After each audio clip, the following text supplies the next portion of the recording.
Hello नमस्कार दोस्तों, मैं दिलीप कुमार आप सबको अपने इस यूट्यूब चैनल में स्वागत करता हूं। आइए दोस्तों, आज हम लोग एक बहुत ही अहम टॉपिक जिसका नाम है बिहार जनगणना। ठीक है, यानी इसमें हम लोग जनगणना में भारत का भी जनगणना डिस्कस करेंगे, ऐसा बात नहीं है पूरे भारत का, लेकिन स्पेशल ये जो हम लोग तैयारी चला रहे हैं वो बीपीएससी टीचर और बिहार पुलिस के मतलब कि भाइयों के लिए चला रहे हैं। तो इसमें हम लोग ये टॉपिक बहुत ही इम्पोर्टेंट है, बिहार जनगणना। तो मेरा आपसे एक रिक्वेस्ट है कि आप लोग एग्ज़ाम देने से पहले इस टॉपिक को तैयार बढ़िया से कर लीजिए, क्योंकि ये टॉपिक आप लोग को एग्ज़ाम में बहुत ज़्यादा काम करेगा। ये टॉपिक एग्ज़ाम में कन्फर्मेशन के साथ कहते हैं कि 2 क्वेश्चन कहीं या 1 क्वेश्चन कहीं ना कहीं आपको लटकेगा ज़रूर इसमें से। ठीक है, तो आप इस टॉपिक को बढ़िया से तैयार कर लीजिए, और यदि आप चैनल पर नए हैं तो चैनल को सब्सक्राइब कर लीजिए, क्योंकि प्रत्येक दिन हम लोग इसी प्रकार वीडियो को लेकर के आते हैं इस चैनल पर। ठीक है, तो चलिए बिना समय गवाए स्टार्ट करते हैं। ठीक है, चलिएगा स्टार्ट करते हैं। देखिए, बहुत मेहनत के साथ टाइप करना पड़ता है इस सब बातों को, तो आप लोग प्लीज़ चैनल को सब्सक्राइब कर लिया करो, ठीक ना। चलिए अभी हम लोग बात करेंगे, कुछ थोड़ा सा डिस्कस करते हैं भारत की जनगणना के बारे में। पहले जनगणना की मैं बात कर लूँ। पहले जनगणना की अगर हम बात करूँ तो ये जो जनगणना है और जनसंख्या है, जनगणना अलग होता है और जनसंख्या अलग होता है। तो आप लोग बताइए कि जनगणना कौन विषय है, मतलब कि किस सूची का विषय है, और जनसंख्या किस सूची का विषय है। ठीक है, तो मैं बात करूं आप लोग को, तो जनगणना संघ सूची का विषय है। कौन सा सूची? संघ सूची। और जनसंख्या जो है वो समवर्ती सूची का विषय है। कौन सा सूची? समवर्ती सूची का विषय है, आप लोग को याद रखना है, ठीक ना। जनगणना कौन सा सूची के विषय है? तो संघ सूची। और ये जनसंख्या कौन सा? तो समवर्ती सूची। सूची कितने हैं? तो 3 गो, संघ, समवर्ती, एगो राज्य सूची होता है, ठीक ना। चलिए, तो अगर मैं बात करूं तो जो जनगणना है वो हर कितने वर्षों के बाद होता है? तो भारत में हर बार 10 वर्षों के बाद में जनगणना होती है, आप लोग को ये याद रखना है। तो पिछली बार हुआ था 2011 में, तो अगला बार यानी कि 2021 पे होनी थी, लेकिन 2021 पे लॉकडाउन होने के कारण ये जनगणना नहीं हुई। ठीक है, ये जनगणना 2022 में हुई है, और 2022 में इसका रिपोर्ट आ तो गया है, लेकिन पूरी फ्रेश तरीके से अभी नहीं आई है, जिसके कारण अभी पूरा टॉपिक चर्चित में नहीं आया है। लेकिन जैसा ही आएगा मैं आपको बता दूंगा, ठीक ना। चलिए स्टार्ट करते हैं। स्टार्ट करने से पहले एक बात बता दूं मैं कि चैनल पर नए हो तो चैनल को सब्सक्राइब जरूर कर लो, ठीक है। क्वालिटी ठीक है, आप ध्यान से देखिएगा। बोल रहा है क्या? बोला कि भारत की जनगणना 2011 का शुभारंभ 1 अप्रैल 2010 को देश के प्रथम नागरिक राष्ट्रपति प्रतिभा देवी सिंह पाटिल के द्वारा जनगणना फॉर्म भरकर किया गया था। यानी मेरा कहना ये है कि जो ये 2011 वाला जो जनगणना है वो स्टार्ट किया गया था 1 अप्रैल 2010 को। ये बहुत इंपॉर्टेंट बात है। और देश के प्रथम नागरिक राष्ट्रपति होता है, और उस समय के राष्ट्रपति कौन थे? तो प्रतिभा देवी सिंह पाटिल थी। ठीक है, और ये प्रतिभा देवी सिंह पाटिल प्रथम नागरिक भारत के राष्ट्रपति होता है। ये भी एक बहुत इंपॉर्टेंट क्वेश्चन है कि भारत के प्रथम नागरिक कौन होता है? तो राष्ट्रपति होता है। और उस समय राष्ट्रपति कौन थे? तो प्रतिभा सिंह पाटिल थे। और 2011 की जनगणना शुरुआत हुआ था 1 अप्रैल 2010 से। ठीक है, चलिए इस बात को क्लियर हो गया ना। आगे कह रहा है कि 2011 की जनगणना देश के 15वीं जनगणना और स्वतंत्र भारत के 7वीं जनगणना थी, ठीक ना। अच्छा एक बात बताइए, अगर 2021 वाला बात करें, हालांकि हुआ था 22 में, लेकिन लिखाता तो 21 है, तो पूरे देश का ये हो जाएगा 16वीं जनगणना। ठीक है, और स्वतंत्र भारत की कैसी होगी? तो 8वीं जनगणना होगी। आप लोग को याद रखना है कि 2011 की जनगणना पूरे देश में बात करें तो 15वीं जनगणना थी, परंतु अगर स्वतंत्र भारत कहने का मतलब क्या होता है? तो जब से भारत आज़ाद हुआ, तो भारत आज़ाद हुआ था 1947 में। ठीक है, तो 1947 के बाद पूरे भारत में जो जनगणना हुई है वो 7वीं बार ये 2011 वाला था, ठीक ना। चलिए क्लियर ना, ये बहुत इंपॉर्टेंट पॉइंट था, इसको आपको ध्यान रखना है कि देश में 15वीं बार और भारत में 7वीं बार आपको ध्यान रखना है। ठीक है, मैं जो भी पढ़ा रहा हूँ, अगर आप लोग को थोड़ा सा भी लगता है कि नहीं कंटेंट में दम है सर जी का, तो आप लोग प्लीज़ वीडियो को लाइक करके चैनल को सब्सक्राइब कर लो, और अपने दोस्तों के पास शेयर भी कर दिया करो। ठीक है, आप किसी भी एग्जाम की तैयारी कर रहे हैं तो आपको जनगणना का टॉपिक बहुत इंपॉर्टेंट है, और जनगणना बढ़िया से पढ़िएगा। ठीक है, आगे देखिएगा। बोला भारत में विधिवत पहली जनगणना, विधिवत कहने का मतलब क्या होता है, सुनो ध्यान से। बोला कि भारत में पहली विधिवत पहली जनगणना जो हुआ था वो 1872 ईस्वी में शुरू हुआ था। ये आपको बहुत ही वीवीआई पॉइंट है कि भारत में पहली जनगणना कब चालू हुआ था, तो 1872 ईस्वी में स्टार्ट हुआ था। लेकिन अगर बोलेगा 10 के आधार पर पहली बार कब चालू हुआ था, तो 1881 में। आपको याद रखना है कि भारत में पहली बार जनगणना कब चालू हुआ था, तो 1872 में। लेकिन 10 के आधार पर बोलेगा, नहीं 10 वर्षों पर गिन के चालू कब हुआ था, तो 1881 में। चलिए आप लोग कमेंट में बताना है कि 1872 के समय भारत की उस समय वायसराय कौन था, ठीक ना, यानी कौन करवाया था, मेरा कहना ये है। अगला बात सुनिए ध्यान से, क्या कह रहा है इसे, ठीक है, आप लोग इसका आंसर दीजिए, क्या कह रहा है इसे।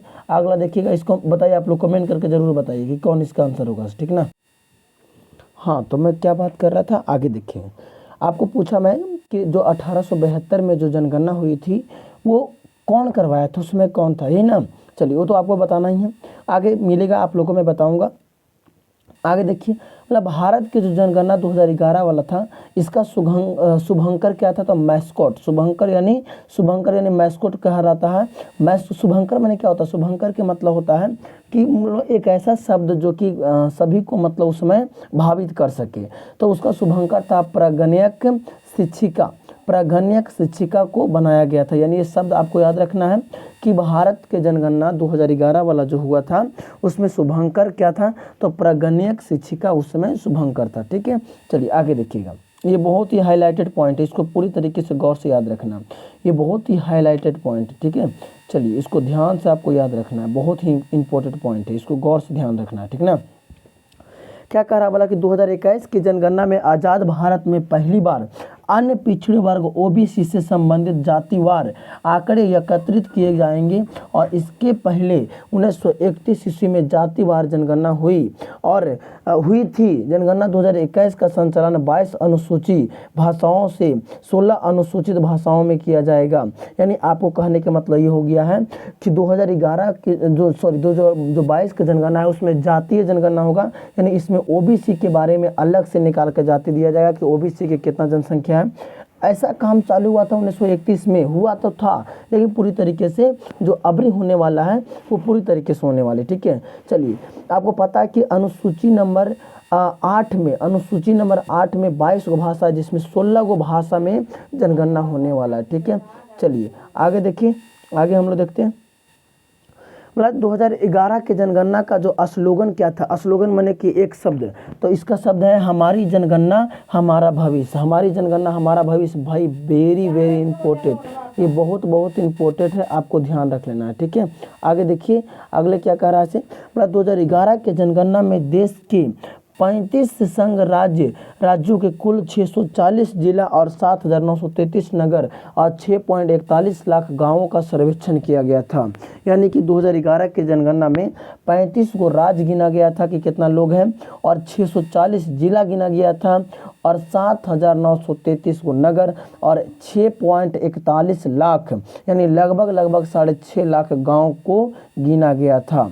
आगे देखिए, मतलब 2011 के जनगणना के महापंजीयक एवं जनगणना आयुक्त श्री चंद्र मौली को बनाया गया था। बहुत इंपॉर्टेंट कि जो जनगणना आयुक्त थे 2011 के वो कौन थे, तो श्री चंद्र मौली। कहीं पे आपको इसका नाम ऐसे लिखता है, श्री चंद्र मौली, तो आप भुलाइएगा मत, सी मतलब यहाँ पे इनका नाम सी इस आकार में लिख रहा है, ठीक है।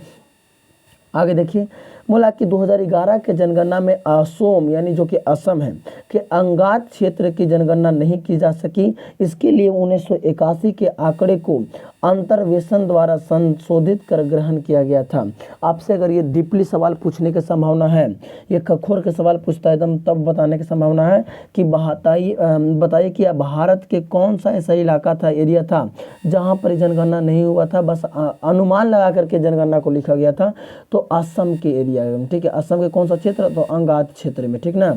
चलिए आगे देखिएगा, ये सब बहुत कम बच्चे को जानकारी रहता है, तो आप लोग को ध्यान रखना है, ये सब पॉइंट बहुत इंपॉर्टेंट, इसको ध्यान रखना कि भारत की जनगणना में भारत के कुल जनसंख्या का कितना परसेंट है, तो 17.5, यानी भारत के कुल जनसंख्या जितना है वो विश्व के कुल जनसंख्या का कितना परसेंट है, तो 17.5। आपको ध्यान रखना है, बहुत इंपॉर्टेंट बात कर रहे हैं हम ये सब, ठीक ना।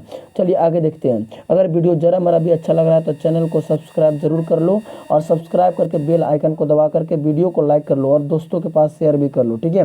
मतलब 2001 से 2011 के दौरान देश की जनसंख्या 8.21 करोड़, यानी अगर वृद्धि की बात करें संख्या में तो 8.21 करोड़ वृद्धि हुई है, लेकिन परसेंट में बात करें तो 17.70% वृद्धि हुई है। आपको याद रखना है कि बताइए कितना परसेंट, तो 17.70% वृद्धि हुई है, वृद्धि मैंने बढ़ना।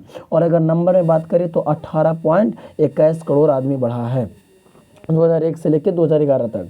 मतलब 2001 की जनगणना, थोड़ा सा पीछे हम लोग को एक कानून देखना पड़ेगा। मतलब 2001 की जनगणना के में भारत की जनसंख्या वृद्धि 21.54 थी 2001 में, लेकिन अभी 11 में कितना रहा था, परसेंट बात करें तो 17.70%, ठीक है। आगे देखिएगा, बोल रहा है कि 2011 के जनगणना के अनुसार भारत की कुल जनसंख्या 121.08 करोड़ था। कहीं कहीं पे डायरेक्टली लिखता है 121 करोड़ से अधिक, ठीक है, 121 करोड़ से अधिक, लेकिन आपका एग्जाम में कंफर्मेशन मांगेगा, इस बात को तुम लिख लो। और इसका आंसर है 121.08 करोड़ था, बोला कि जिसमें पुरुषों की संख्या 62.32 करोड़ था और महिलाओं की संख्या 58.75 करोड़ था, ठीक है।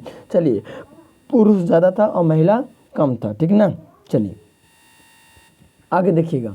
बोला कि पुरुषों की आबादी 17.70 एवं महिलाओं की आबादी में 18.34 की दशकीय बढ़ोतरी हुई थी। महिलाओं की आबादी में बढ़ोतरी जो है ज़्यादा हुई है, लेकिन पुरुषों की आबादी में बढ़ोतरी कम हुई है। लेकिन अगर 2011 की जनगणना देखा जाए तो उसमें संख्या की बात करें तो पुरुष की संख्या ज़्यादा था और महिला की संख्या थोड़ा कम था, ठीक है। चलिए आगे देखिए, बोल रहा है कि 2011 के जनगणना में 1000 पुरुषों पर 943 महिलाएं थी। बहुत इंपॉर्टेंट पॉइंट, इसको याद रखना कि 1000 पुरुष पर महिला कैगो थी, तो 1000 पुरुष पर महिला था 943 को, ठीक है। जबकि 2001 के जनगणना के अनुपात 933 को था। आपको याद रखना है कि 2001 में जो अनुपात था वो 1000 पुरुषों पर 933 महिला था, लेकिन 2011 में ये बढ़ करके और 1000 पुरुषों पर 943 महिला हो गई थी। अगर वीडियो जरा मरा भी अच्छा लग रहा है तो चैनल को सब्सक्राइब जरूर कर लिया करो, ठीक है। आगे देखिए, बोला हरियाणा देश का सबसे न्यूनतम लिंग अनुपात वाला राज्य है। भाई गजब गजब सवाल है ये, कि हरियाणा एक ऐसा क्षेत्र है, ऐसा राज्य है जहाँ पे सबसे न्यूनतम लिंग अनुपात वाला राज्य, मतलब वहाँ पर एक कम मात्रा में बेटियाँ थी, कम मात्रा में बहनें थी, कम मात्रा में महिलाएं थी और कम ज़्यादा मात्रा में पुरुषों थी। इसीलिए यहाँ पे उस समय 2014 में चलाया गया था बेटी बचाओ और बेटी पढ़ाओ, है ना, बेटी बचाओ और बेटी पढ़ाओ। आपसे कोई पूछेगा कि बेटी बचाओ और बेटी पढ़ाओ जो आंदोलन है वो कहाँ चालू किया गया था, तो ये चालू किया गया था आपको दे करके हरियाणा में। मतलब जहाँ पर 1000 पुरुषों पर महिलाओं की संख्या मात्र 861 थी और 2011 में थोड़े सुधार हुए और लिंग अनुपात 879 थी, ठीक है, 79 हो गई थी। आगे देखिएगा, आगे बात करेंगे हम लोग क्या कह रहा है। आगे देखिए ये क्या कह रहा है इसे, बोला कि केरल देश का सबसे अधिक लिंग अनुपात वाला राज्य है, जहां प्रति 1000 पुरुषों पर 1084 महिला थी। आपसे पूछेगा कि लिंग अनुपात वाला सबसे छोटा राज्य कौन है, तो हरियाणा, और लिंग अनुपात वाला सबसे बड़ा राज्य कौन सा है, तो यह है केरल, ठीक है। आपको ज़्यादा ध्यान रखना है, ये बहुत ही इंपॉर्टेंट क्वेश्चन है, आप लोग को गौर से ध्यान रखना है, बहुत ही इंपॉर्टेंट है, ठीक ना। चलिए अगले चलते हैं। अच्छा बात बताइए, हरियाणा में 1000 पुरुषों पर कितना महिला था, तो 861 के 63 आसपास में था, है ना, यहीं पे तो था 800 800 800 800 2011 में 879 था, ठीक ना, 79 80। और यहाँ पर अगर बात करें केरल में बात करें 2011 में तो ये 1084 हो गई थी, ठीक है। आगे देखिए क्या कह रहा है, गौर से देखिए आगे क्या कह रहा है। मतलब कि जनगणना 2011 में भारत की जनसंख्या America, Indonesia, Brazil, Pakistan, Bangladesh और जापान के कुल जनसंख्या के बराबर था। भारत इतना अकेले देश के जनसंख्या को हरा कर रखा हुआ था, यानी कि अगर इतना देश में जो भी देश आया उस सभी जनसंख्या को जोड़ने पर भारत के अकेला जनसंख्या बराबर कर लिया था, ठीक है। आगे देखिए क्या कह रहा है, मतलब कि 2011 के जनगणना में कुल 29 सवाल पूछे गए थे। ये कुछ हजम नहीं हो रही, इसके आप लोग खुद देख लीजिएगा, ठीक ना। देखिए इसको आगे पॉइंट करा कि भारत की जनगणना में पहली बार किन्नरों को अन्य श्रेणियों में शामिल किया गया था। किन्नरों समझते हो, मतलब कि जो ट्रांसजेंडर होते, जो ना कि महिला है ना कि पुरुष है, उसको अलग गिना गया था। और इसके पहले किन्नरों को महिला या पुरुष दोनों में से कोई एक श्रेणी चुनना पड़ता था।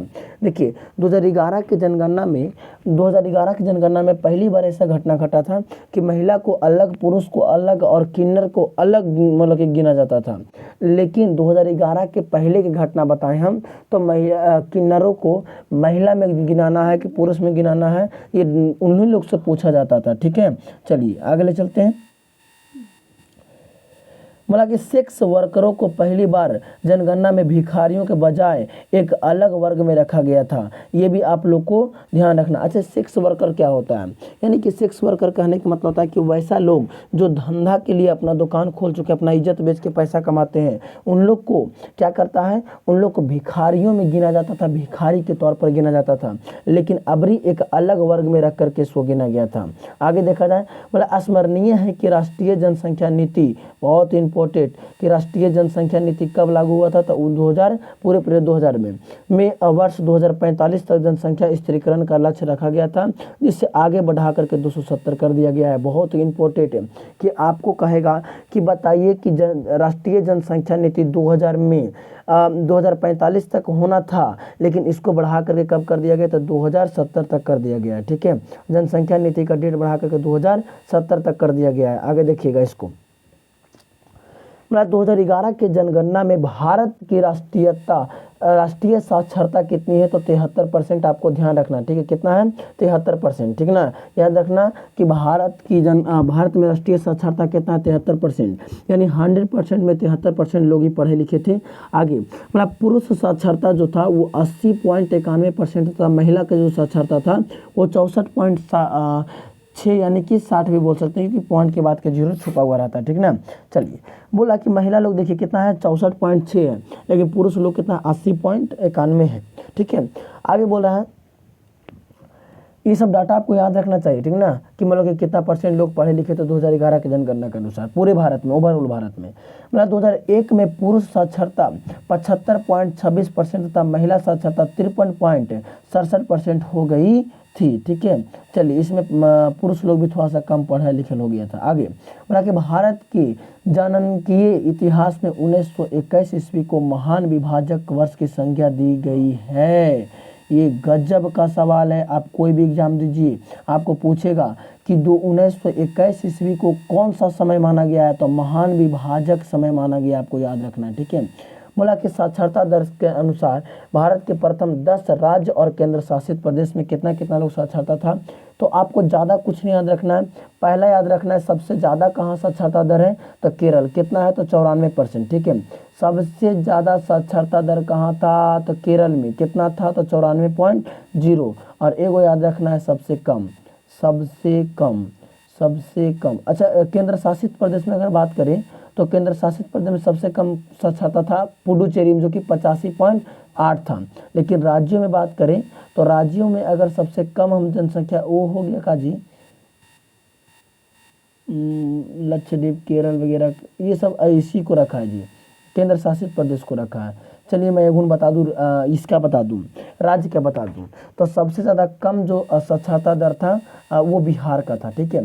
सबसे ज़्यादा कम पूछेगा कहाँ का है? तो बिहार का राज्य में। और सबसे ज़्यादा कहाँ का है? तो वो है केरल का, ठीक है। अब जनसंख्या देखते हैं, जनसंख्या कहाँ का कितना है? देखिए इसको एक ही बार में पूरा का पूरा देख लीजिएगा आप लोग। क्या कह रहा है? बोला कि जनसंख्या के अनुसार भारत के प्रथम 10 राज्य केंद्र शासित प्रदेश, यानी कि भारत में जनसंख्या सबसे ज़्यादा किसका है वो बताना, ठीक है। तो आपको ध्यान रखना है कि भारत में सबसे ज़्यादा जनसंख्या उत्तर प्रदेश का है। गौर कर लेना इस बात पर कि भारत में सबसे ज़्यादा जनसंख्या किस राज्य का है? तो उत्तर प्रदेश का है। और दूसरा जो है वो महाराष्ट्र का है, और तीसरा जो है वो बिहार का है, ठीक ना। आपको ये ध्यान रखना है। आपको इसका ट्रिक भी याद रखना है, अगर याद रख सके तो उमा बिहार गई, उमा बिहार गई। हमको ज़्यादा इम्पोर्टेंट ऊ से उत्तर प्रदेश से और माँ से महाराष्ट्र और बिहार से बिहार हो गई। और ये गई से आगे आप लोग ले जा करके बना सकते हैं, लेकिन हमको मेन इम्पोर्टेंट है ये 3 गो राज्य आपको याद रखना है, ठीक है। बिहार बीपीएससी टीचर के एग्जाम देने वाले हो तो बिहार वाला याद रखना है कि 10.40 करोड़ जनसंख्या था। और इसमें अगर बात करें तो आपको ये तीसरा रैंक पर आया था बिहार, ठीक ना। जनसंख्या की दृष्टि से बिहार कौन सा स्थान पर था? तीसरा स्थान पर था, ठीक है। ये जिला की संख्या यानी कि बिहार में कितना जिला था? तो 38 जिला था, ठीक है। अगर हम बात करें बिहार के जनसंख्या में तो बिहार में 38 जिला था। भारत में टोटल बात करें हम तो 640 जिला को जोड़ा गया था। अच्छा, आगे बात किया जाए तो जनसंख्या घनत्व पूरे भारत में था 382, लेकिन बिहार में कितना था? तो 1106। अच्छा, कई बच्चे को जनसंख्या घनत्व तो समझ में नहीं आता है। जनसंख्या घनत्व के मतलब क्या होता है? तो 1 किलोमीटर के अंदर, 1 किलोमीटर के अंदर कितना व्यक्ति मिलता है यानी गिनाता है। तो पूरे भारत में 1 किलोमीटर के अंदर 382 लोग मिले थे यानी गिनाए थे, ठीक ना। लेकिन बिहार में खाली तो 1106, आपको बिहार वाला याद रखना है, ठीक है। चलिए अगले चलते, ये सब आप लोग पढ़ लीजिएगा पूरी करी से। आगे बिहार जनगणना 2021। अब हम लोग बिहार के जनगणना स्पेशल हिल गए, ठीक है। बोला कि प्रदेश की कुल जनसंख्या 2011 में, तो जनगणना 2011 के अंतिम आंकड़े के अनुसार बिहार के कुल जनसंख्या 10.40 करोड़। अगर आपको मोबाइल नंबर नहीं याद रखना है तो रख सकते हैं। मतलब भारत के कुल जनसंख्या का 8.6% था, जिसमें 5 करोड़ जी कितना होगा? आप लिखा दहाई सैकड़ा हज़ार 10,000 लाख 10 लाख करोड़। 5 करोड़ 42 लाख 78,157 पुरुष था और महिला था 4,98,21,295। इतना डाटा आपको याद नहीं रखना, बस इतना याद रखना कि टोटल जनसंख्या कितना था? 10.40 करोड़, ठीक है। और परसेंट भी कभी कभी पूछ सकता है कि भारत की जनसंख्या का बिहार का जनसंख्या कितना परसेंट है? तो 8.6%, ठीक है। चलिए आगे चलते हैं।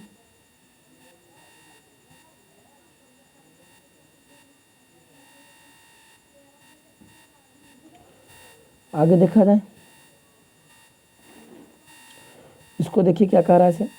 जबकि शहरी जनसंख्या इतना था, प्रदेश के कुल जनसंख्या ग्रामीण जनसंख्या का इतना था। आपको याद रखना है कि उस समय शहर में लोग कितना परसेंट रहता था? तो 88.7%, ठीक है। और शहरी जनसंख्या 11.3% था टोटल जनसंख्या का, ठीक ना। चलिए, बोला 0 से 6 वर्ष आयु के वर्ग की कुल जनसंख्या इतना था। मतलब कि 0 मतलब जो जन्म लिया है और 6 वर्ष के अंदर में है, उतना का जनसंख्या 1,91,33,964। 0 से 6 में इतना लोग था जी, है ना। आगे देखिएगा, आगे देखिए, यहाँ पे बात कर दिए थे हम लोग कि महाराष्ट्र के बाद तीसरा स्थान क्षेत्रफल राज्य के जनसंख्या की दृष्टि से उसी का है, ठीक है। अब ये मैप में पूरी तरीके से दिखा दिया गया है कि न्यूनतम क्षेत्रफल किसका है? तो शिवहर का है। आप इसमें देख लीजिएगा, ठीक ना।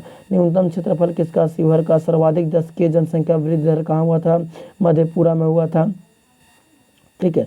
ये सब आप देख लीजिए। रोहतास में क्या हुआ था? तो सर्वाधिक साक्षरता पुरुष साक्षरता, सर्वाधिक महिला साक्षरता। एक बार इसको जूम आउट कर लेते हैं और आपको इस बार स्क्रीनशॉट मार करके रख लेना है, आप पूरी तरीके से आपको देख लेना है, ठीक है। चलिए आगे देखते हैं। बिहार के महत्वपूर्ण तथ्य यानी जिला का एगो था तो 38 गो था। जनसंख्या कितना था? 10.40 था। पुरुष का एगो इतना है, महिला का एगो इतना है। 10 की वृद्धि दर 6वें स्थान पर रहा था यानी 25.6 था। ये सब आपको शिशु जनसंख्या इतना आपको देख लिए थे, ठीक है। ये बात बता दिए थे। संपूर्ण जनसंख्या 918 25वां स्थान पर आता। शिशु इतना है। और अगर बात किया जाए तो साक्षरता दर 61.8 था, अंतिम से 35वां स्थान पर आया था। इस प्रकार से आपको पूरा ध्यान रखना, ठीक है। यानी जनसंख्या जो था वो सबसे ज़्यादा किस जिला में था? तो सबसे ज़्यादा बिहार के पटना जिला में जनसंख्या था, ठीक है। और उसके बाद गया कितना स्थान पर है? तो 1 2 3 4 5वां स्थान पर गया था, ठीक है। चलिए इस प्रकार से आपको याद रखना है। चलिए, वीडियो अच्छा लगता है तो चैनल को सब्सक्राइब कर लीजिए। आई टोटल डाटा लिखा हुआ कि आपका कौन सा जिला था और उस जिला का कितना जनसंख्या है और कितना महिला था, कितना दशकीय वृद्धि था, ये सब लिखा हुआ। जूम आउट करके मैं एक बार धीरे धीरे ऊपर कर देता हूँ ताकि आप लोग आराम से इसको देख सके, अपना जिला को खोज सके, ठीक है। चलिए आगे चलते हैं। अपना अपना जिला इसमें खोज लीजिएगा कि क्या है नहीं है से, ठीक है। खोज लिए, बहुत खूब। ये सब आप एक बार देख लीजिएगा, ठीक ना। चलिए ठीक है, तो आप लोग को इसी प्रकार से आगे मिलते हैं क्लास में। आज के सिवा यहीं तक। अगर आपको वीडियो को अच्छा लगता है तो चैनल को सब्सक्राइब करके वीडियो को लाइक कर लो, ठीक है। और अपने दोस्तों के पास भी शेयर कर दिया करो, ठीक है। Thank you so much, nice to meet you.